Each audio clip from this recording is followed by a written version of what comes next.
Okay, see if we can't do something fun for video number 3. So, I was going to do a video where I was modifying that archer into a couple of poses by request of the person that commissioned it.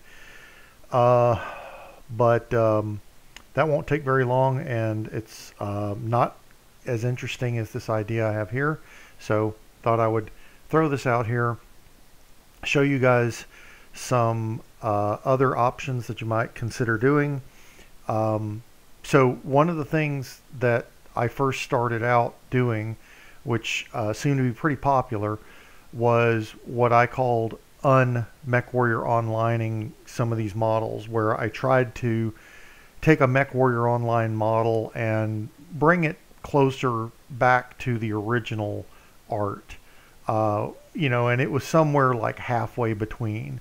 At one point I was commissioned to do a customized Banshee, which I think turned out pretty well.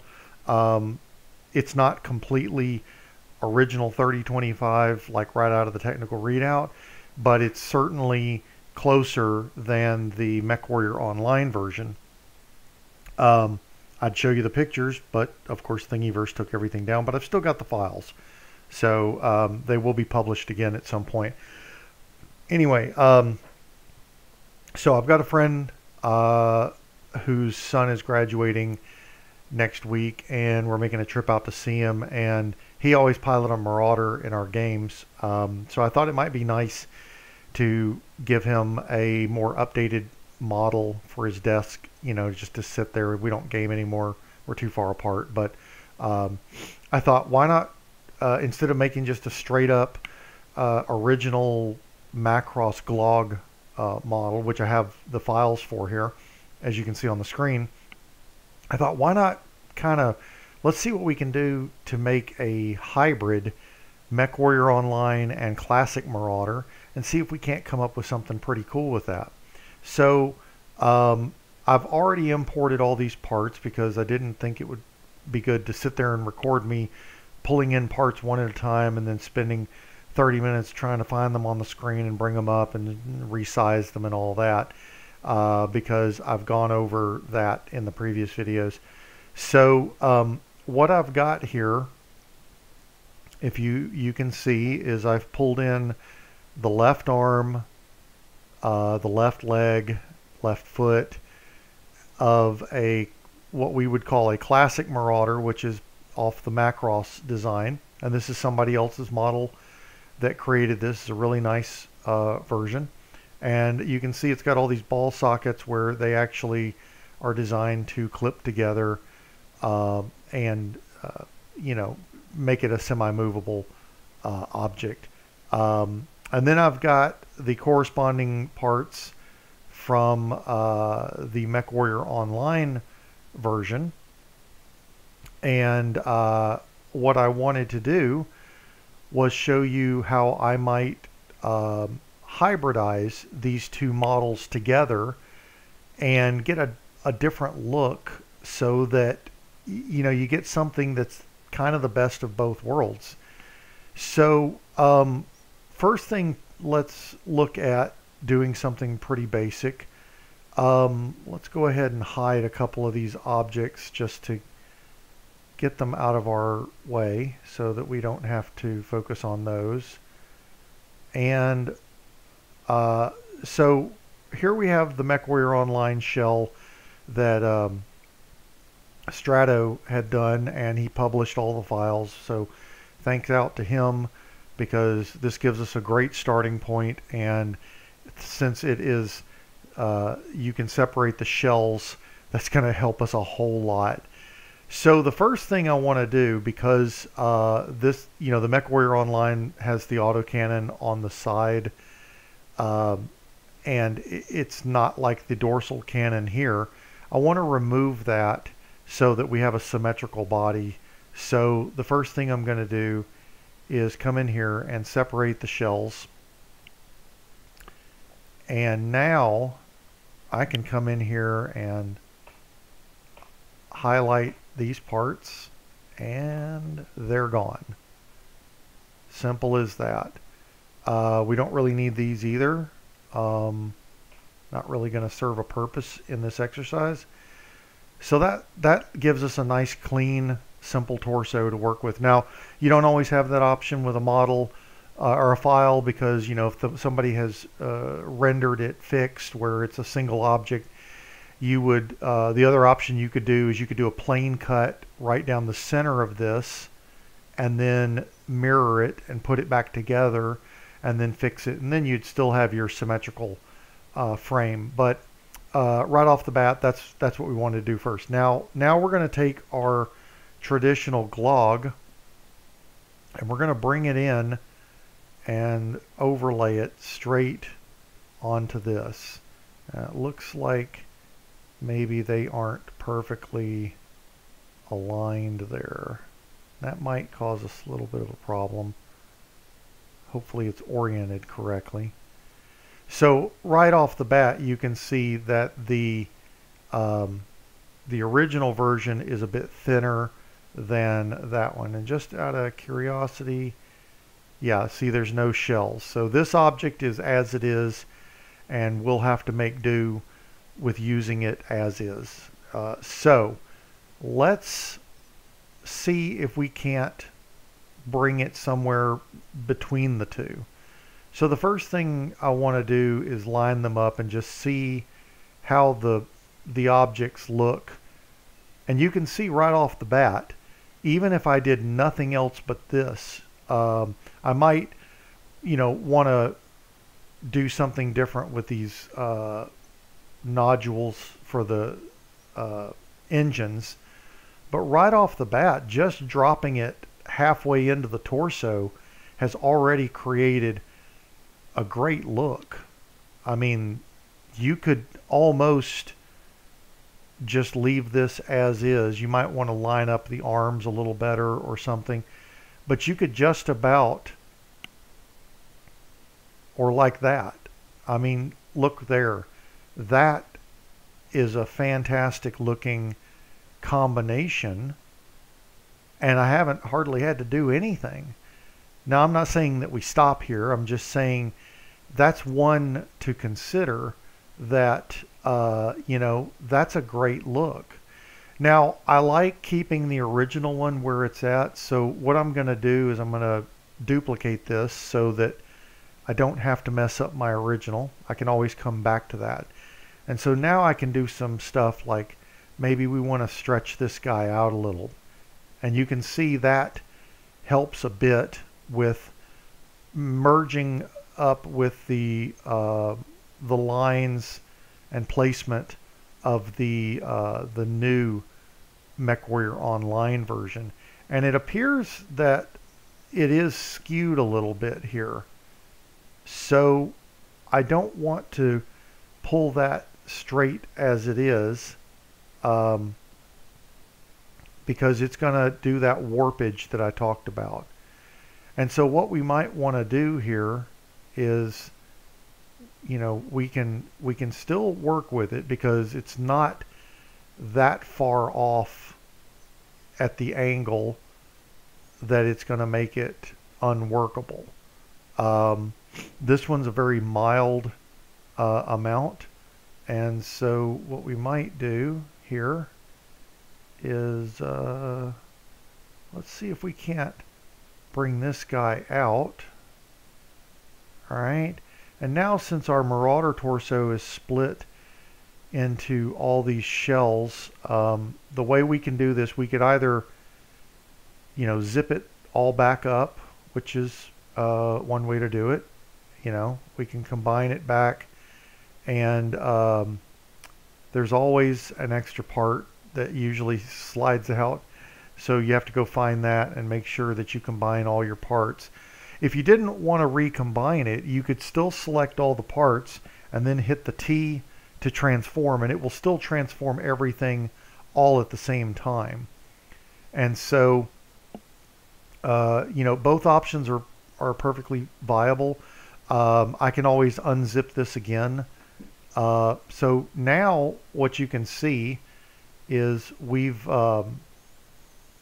added some interesting options here. where now the two objects are lining up a little better. Not perfect yet, but you know, we could play around with this. We could keep this as it is, or we could, you know, we could make it short and fat until everything lines up where you want it to go. By doing it this way, you know, we have the engines a little more in line with the engines of the MWO version. But this would require some time to just play around with it and figure out what you like best. You know, do you want the original mono eye cockpit? And if so, you could do it like this, you know, and then you've got some extra parts like the shoulder armor here from the MWO version, you know, and we could certainly elongate this guy or shorten him or whatever we want to do until it fixes like we want it to with the profile and everything else. We could certainly do it like this, where now we've kind of got the engine sticking out on one side, and now this side didn't line up, so let's take a look at that as an option where maybe the things aren't ever going to line up just right. But what you could do is you could get one side to look right where maybe it needs to be a little offset, you know, but in this case we'll do it this way. And if that was the case, what you might do to make this fit correctly is you could just cut the model, split it in half, work with the other half over here, stretch it, get it all to fit, and then mirror it. And then you would have your two objects.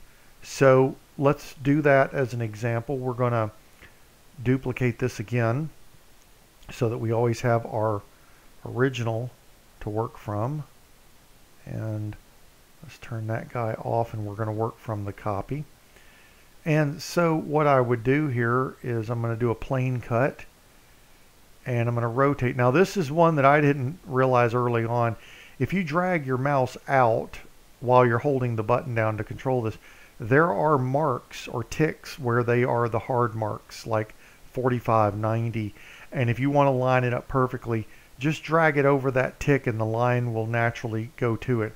Also, if you want a super precise, if you hit your up arrow key, you'll notice that these ticks get smaller and smaller.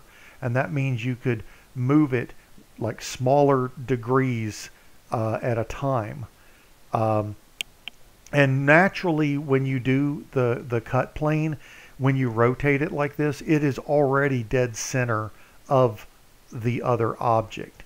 So if you want to make sure that you have a little bit of extra, you know, in case you want to overlay them, you might move it over just a hair and then click OK. And now you can see that we've got another object, or the object here lets us, we can just move this one around, right? And maybe we want to bring that up a little and maybe change the angle. And now those engines are lining up a lot better. Let's see if we can't, there we go. Now those look pretty, that looks pretty good as it is. Now, you know, we've still got the original cockpit here that maybe we don't want. So let's see if we can't remove that. Now, the antenna here will be collateral damage if I do a cut straight through this, which in this case, what I would do, I have a couple of options. One, I could go grab this antenna off of another copy and just bring it back over and put that in place. And I may do that since we're just trying to do something quick here. So we're going to do a plane cut, and we're going to do 90 degrees. because we want this to be a nice straight line. And you can see from how I showed you on the previous video, what you see is what you get. So obviously the part that we want gone is the front half, and we want to keep the back half. So we click that little arrow so that we are working with the part that we want to keep. And as you can see right there, we start passing over the little antenna. So I could just cut it right there, and we would have to change some orientations. So I don't know that that one's really going to work with us, because that cockpit might present a bit of a problem.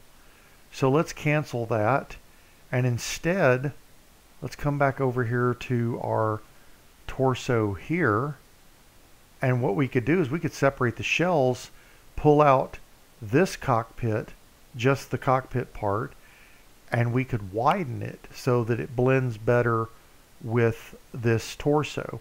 Instead of having a little skinny cockpit, you know, you might make it fit in here better.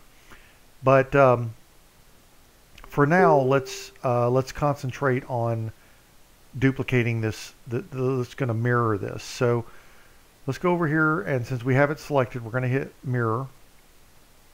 And this is something that happens. See, I did all my rotations and everything before I hit mirror, because you don't want to do it, try and do it after the fact, because then you got to try and line everything up. Now when I bring these together, you'll notice when they actually start intersecting, they turn orange. And that means that they are bleeding over into each other. And they actually deform a bit. It gets a little weird. It starts kind of getting squishy. And then sometimes you can get a cool look, you know, by doing that. But the more you bring it in, the more it squishes and deforms until you get something really messy. And so the best way that I've found to combat that, if I still want these two objects to come right up to each other, but I don't want the deformation, what I do is I do my mirror over here, then I hit the S key to select, and I select this object. I don't know why, but it always selects the opposite. It doesn't matter. Hit the Y key, which makes them two separate objects, and then click on the one you want to move. Hit the transform key, T, and now, because these are two separate objects, they will actually pass into each other without causing any of the deformation. And since you can't really see what's going on there, I'm going to temporarily hide this. And now, as I transform this, since there's a slight offset here, you can see. So I need to bring this forward. And, you know, you just have to play around with your angles until all the lines line up. But as you can see, you go around the model, make sure there's nothing sticking farther forward or farther back, or, you know, if it's rotated slightly off. But as you can see, since these are oriented, now I can kind of pass these through to a certain point where the overlap, they're touching each other. So when I click OK, and then I click the other object, I could combine these, and it'll be a pretty smooth conjoinment. But in this case, I'm just going to leave them as is, because I might want to do some manipulation later.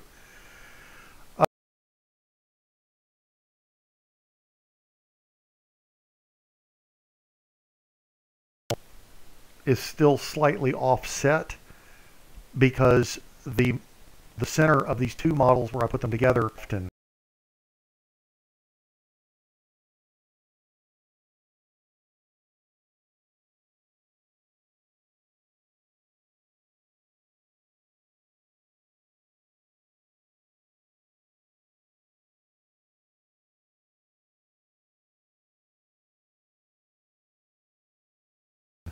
There we go. And I haven't saved. So So once again, we could, you know, we could do the same thing. We could literally cut this apart and try and move this around. Because this object actually has shells, I wouldn't spend my time doing that. What I would actually do is separate this into shells and move the engines where I need them, instead of trying to work with the whole body and hope that everything lines up. So what I will probably do is, this be a bit lengthier than doing on this video.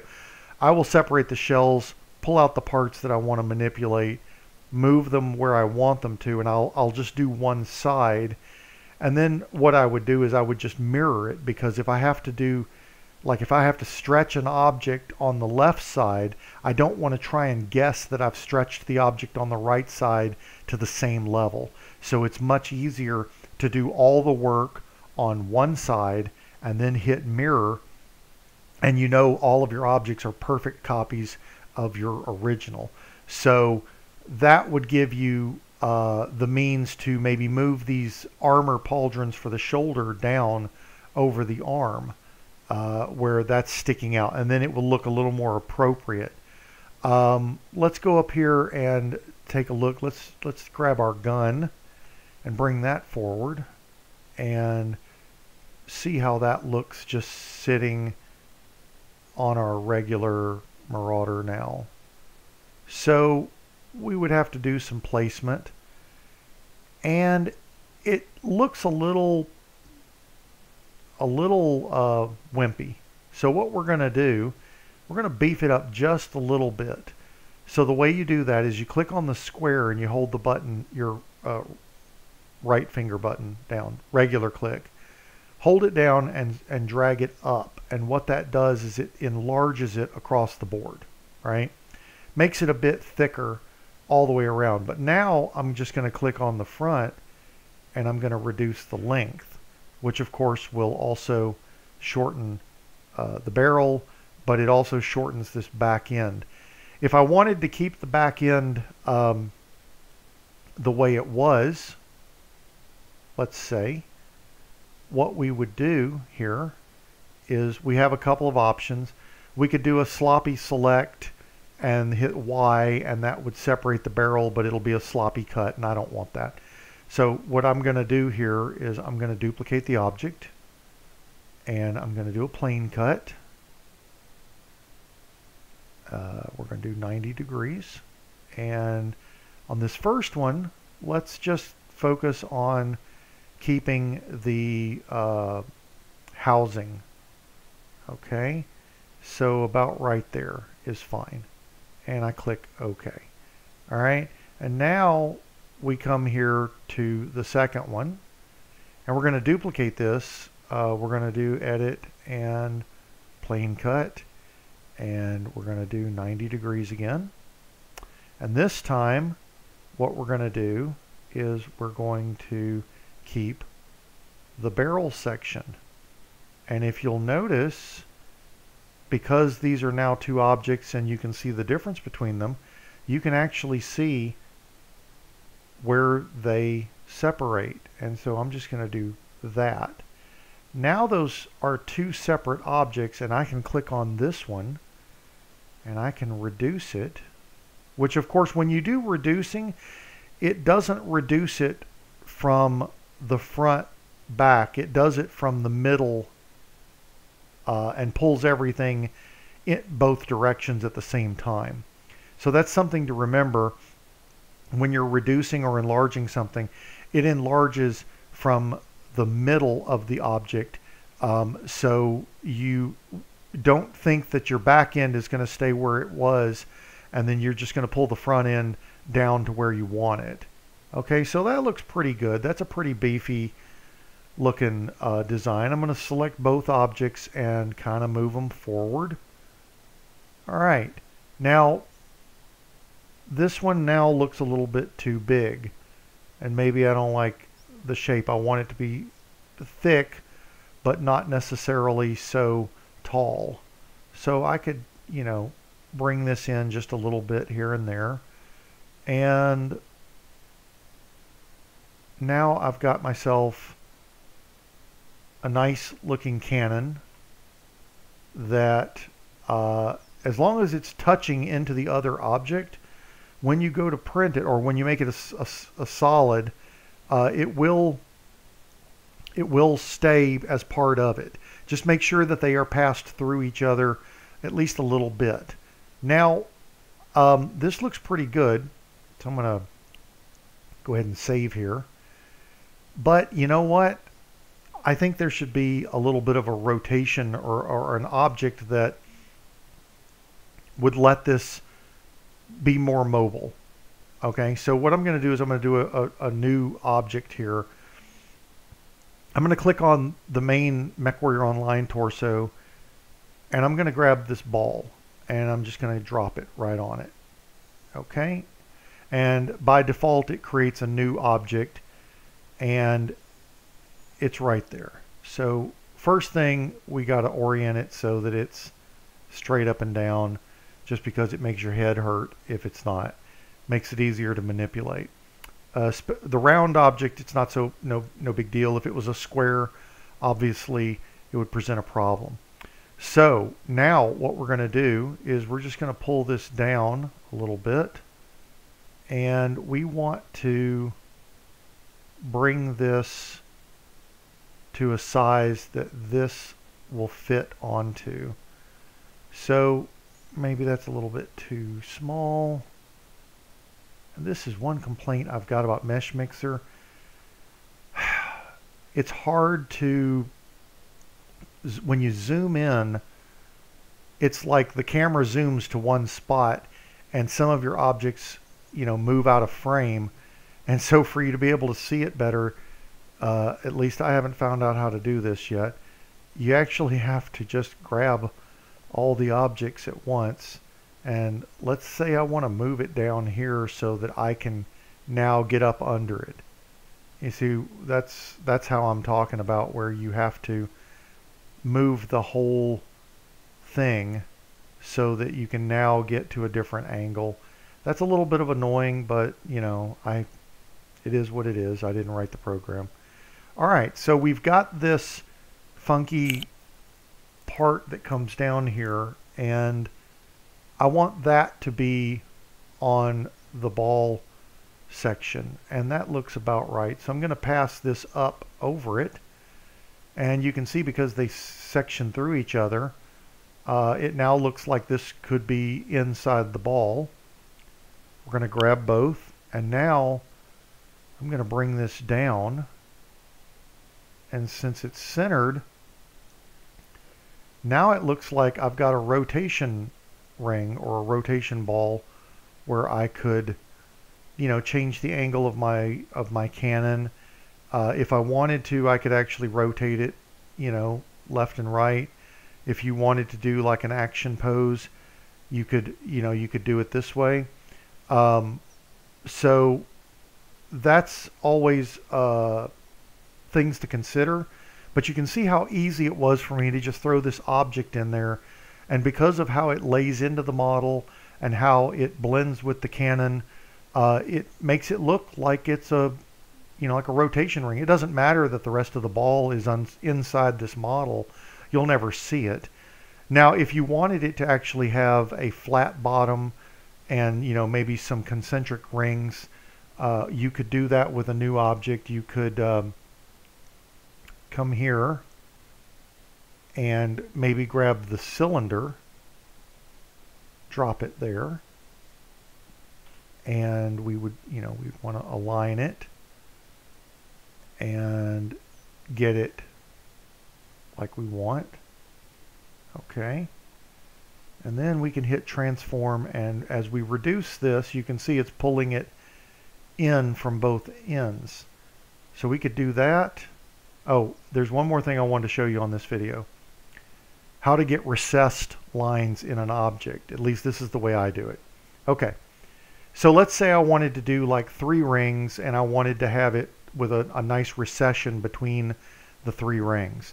So what I would do here is I've created my ring and I want it to be exactly the same on both other ones. So I'm going to hit duplicate and I'm going to bring that up And let's say, for exaggeration purposes, I'm going to make it a big gap like that. And then I want to duplicate again and bring this up and make that. Now, if I wanted to do 6 of these, I don't want to keep doing, one and then move it up, one and move it up, one and move it up, and hope that I'm getting the spacing right. What I would do if I wanted to do 6 of these is I'd just grab these guys, duplicate, hit transform, bring them up, get my spacing, and there you go. And you can see, because they're all copies of the same object, they're all oriented the same, they're the exact same size. So now I want to put that, how do I put that center part? Well, what I do is I could duplicate this other one, the first one there. And now what I'm going to do with this guy is I'm going to reduce him just a little bit, because it pulls it in from every angle. It's a perfectly smaller version. And then you just grab the square and drag this guy way up. And then what you would do is you could bring it all the way down through your cylinder, and it would bisect all of these, and sometimes you just got to keep going until it gets to the size that you want. And don't forget, it's enlarging it in both directions. So, I'm trying to get it to be taller, and I'm actually, making more of it come out the bottom too. So this is how I get recessed objects in something. So there you go, right? But I want that recession to be a lot smaller. Well, because it's perfectly centered, all I've got to do is just enlarge it until it gets to right where I want. And now, boom, I've got a coil, or, if I wanted like a piece of armor and I wanted it to look like there was a recessed line between them, that's how I would create that object. So the thing to remember when you're doing 3D modeling is everything that's in this is just shapes. Everything's a shape. And so you just got to start looking at everything as if it's just a shape, like this cockpit. Here's a square. Well, let's say, it's a slightly angled object. Okay, well, let's take that part off. Okay, and then let's do another plane cut, and we're going to do it, wrong orientation. We're going to do it this way. And we're going to, so if I want to rotate this direction, what I do is I look for the color that would be the axle that I would rotate it around. Okay, and so now I've pulled that back, and boom, you see how I'm creating a shape. And then if I wanted to duplicate this shape, let's say that I like all these angles for one side of the head and I wanted to make another one. Well, I could just mirror it as is, and you can see how it's deforming as I pull these in. I could create an object that way. But just by barely touching them together, I've already created a head that's very similar to my shootist that the front of the head looks like, with a cockpit glass, with a bisection here in the middle. But you can see how easy it is to create all these objects. The thing is, it just takes a lot of time. And that's why some of my models, they're literally 40 or 50 hours of work. But I just put on some music and I zone out and I just start focusing on each individual shape one at a time. And that's how I make these objects. And I go through and I spend my time and I do it and I get it like I want, and I work on one side, and then when I'm ready I just mirror it. And so you only really have to do like half the work, which is great. So I'm not going to make a whole video of this whole thing, but you get the idea. This will take a lot more time than I'm going to do on one single video, but I hope this has helped you see how you can take just a couple of objects and bring them together, and you've already got the makings of a fantastically updated, version of something that might look even better than both of the original objects combined. So I'm going to leave the video here. I hope you've enjoyed this. I hope this helps somebody that's starting out in your 3D modeling, give you some ideas. The very first mech that I created, I did just basically taking two different models, sliding them through each other, and saving it. And that was my first Lancelot, I think, is the first mech that I did. So you can take this however far you want. I could take this Marauder leg, take this foot off and put the classic Marauder foot on it, and then maybe add these toes in on part of this and make it something really cool. I haven't decided yet, but I'm going to keep working at this until I get a great blend of these two models, and then I'll have a nice present for my friend, that I can surprise him with when I go visit him. And so great thing to create something for someone and customize. And as always, if you were wanting to make multitudes of this model, if you want to do variants and everything, just make sure that you save each of your parts separately, so that if you wanted to remove the autocannon, you just click it off and you could put it with a missile launcher or something like that. And that would be where you would just want to keep track of all your objects, save them as separate objects, and don't leave them combined. Always have a backup, and I think that'll get you enough to get started on creating some really fantastic new mechs and Franken mechs and different things like that. So I hope that helps. I'm going to sign off now. Thanks a lot, guys. I hope you enjoy it.